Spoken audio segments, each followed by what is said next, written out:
What's going on, everybody? It's your boy Mel, and welcome back to Mel Got Game. Got another banger for y'all today, so go ahead and like, comment, and subscribe, and let's go ahead and get into the video.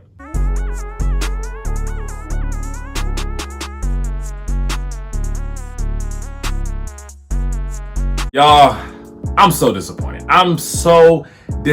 I am beyond flabbergasted at this right now. These sports analysts, experts, journalists, whatever you want to call them, they don't know a thing, bro. They can't. It's literally impossible. They cannot know anything. The disrespect to one of the best corners in the league has got to stop. Point blank, period. And that corner, ladies and gentlemen, is none other than AJ Terrell for the Atlanta Falcons. Some NFL experts have released their top 10 list for several positions in the NFL, like quarterback, running back, wide receiver, linebacker, etc. And one position that caused a lot of controversy over the ratings was cornerback, with almost everybody disagreeing with several players' rankings on that list. And not to mention that a few players were snubbed from the list as well. And one player that was definitely snubbed was my man AJ Terrell. There were several lists that surfaced online, and each list kind of varies from analyst to analyst. But there are several rankings and snubs that stay consistent over each list. Each list had either Sauce Gardner or Pat Certain II at 1 or 2, Jalen Ramsey at 3, Darius Slay and Jair Alexander at 4 and 5, Marlon Humphrey and Trayvon Diggs at 7 and 8, and then 9 and 10 were completely different among each list. But every list left off the 4th-year corner AJ Terrell, except one, and I have to give him their props. ESPN NFL on Instagram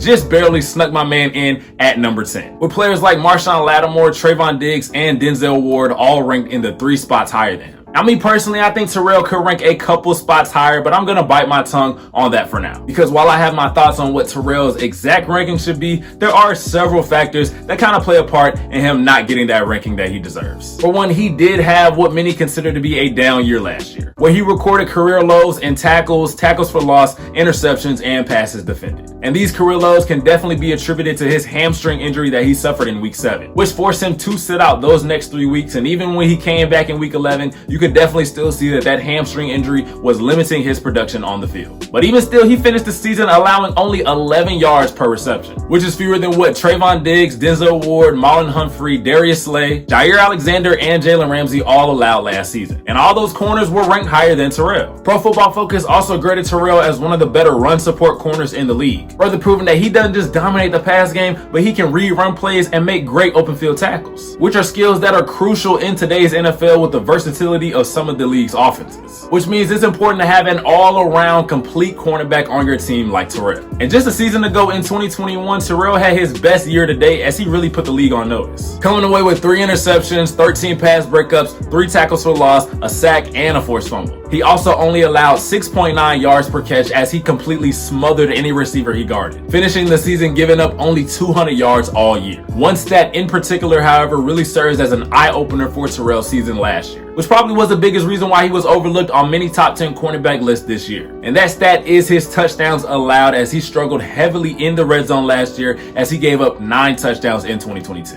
where he allowed 2 touchdowns in a game on 3 separate occasions. This is even more surprising considering that he only allowed 3 touchdowns all year in 2021. And he also played 16 games that season. With Terrell playing only 14 games last season, he could have gave up a lot more than just 9 touchdown catches. So I mean, what happened last year that really caused him to struggle near the goal line? Well, majority of the touchdowns that Terrell gave up last year were those back shoulder fades in the end zone. Terrell would be matched up against a taller receiver like Michael Thomas or Allen Robinson, and the quarterback put the ball in the perfect spot where only their receiver could catch it, and Terrell really couldn't make a play on the ball. And there's no doubt that Terrell knows this, and going into this season, he is doing everything he can to make sure that he doesn't get beat off the line near the goal line so that he can be in position to make a play on the ball in those situations like he did his sophomore season. And in my opinion, like I said, his touchdowns given up was probably the biggest reason why he was left off so many top 10 lists. I mean, touchdowns decide the outcome of a lot of games, and as your responsibility as a corner, it's your job to lock down the end zone and don't allow anything in. Cornerbacks get praised when they make these big plays like 3rd down pass breakups or red zone interceptions when points were almost guaranteed for the other team. But the flip side of that is that they get so much grief for when they give up a deep ball for big yards or a big play in the red zone for a touchdown. And I definitely feel like Terrell is suffering from this kind of cornerback cycle, where the media and fans love you when you're locking up their favorite receiver in a jail cell, but as soon as you turn away and a couple of them get loose for a touchdown here and there, everybody is talking about how you lack discipline and you're not capable of guarding some of the league's best pass catchers. I mean, y'all know how it be. Outside of quarterbacks, I think cornerbacks get the most flack for not performing up to the standards that the media sets for them. And these little missteps can have you easily falling out of the top 10 cornerbacks. And lastly, that brings me to my last point as to why Terrell has been overlooked, and that is media attention. Like it or not, this is the biggest reason why a lot of players go underrated and unnoticed. The media gets a hold of the few players that they want to highlight in a position,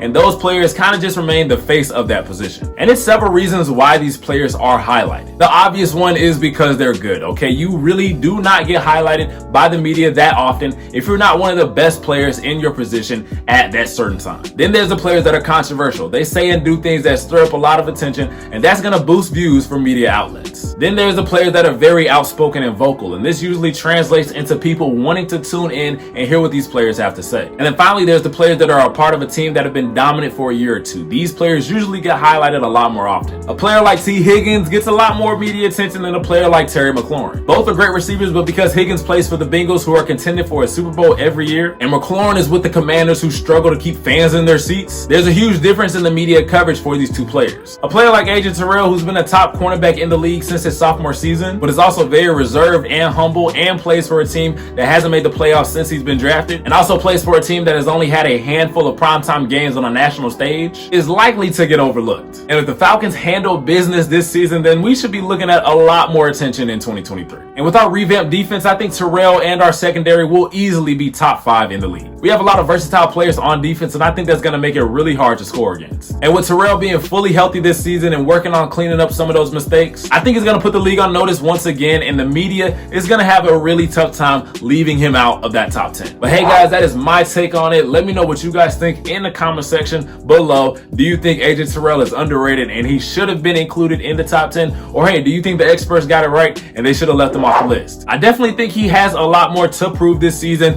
but I think it really just comes down to him being consistent, and I think this year he's going to do all of that and more. But guys, that is it for today's video. Thank you so much for tuning in. Let's go ahead and get to this 500 subscribers. We are about 50 subscribers away, so go ahead, like, tell your aunties, uncles, cousins, friends, family members, all of that to subscribe to Mel Got Game. I love you guys. Have a great day. Stay safe, and I'm out. Peace.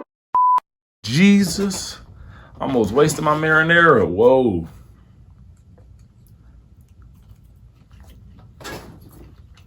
Little snack break. What pizza spot y'all be going to, bro? Comment down below what pizza spot y'all be going to. I've been on that Pizza Hut way for a minute now. And I can't even lie. I don't regret it, bro. I done made the switch from Papa John's to Pizza Hut. I don't regret it. Best decision I've ever made in my life. I used to eat Pizza Hut a while back, like when I was younger. I don't know why we stopped. But then I started eating Papa John's. Papa John's was cool. Papa John's was good. I'm not even finna cap to you. Papa John's was hitting. Garlic sauce, large Italian sausage. That's what I used to get. Large Italian sausage pizza with the 2 garlic sauces. That's what I used to get. It was hitting. Then, like past year or two, bro, it's not been hitting, bro. It ain't been hitting. So then me and my girl was like, you know what? Let's go to Pizza Hut. And then my girl told me about these breadstick. Don't even get me started on the, yo. Don't even get me started on the bread. This is not a Pizza Hut ad, okay? It's not a Pizza Hut advertisement. It's just good, bro. Anyway, she put me onto the breadsticks, bro. I've been hooked ever since. I usually get pizza on Fridays, and Pizza Hut is my go-to now on Fridays. I still eat Blaze here and there a little bit, but Pizza Hut, you have my heart. I love you.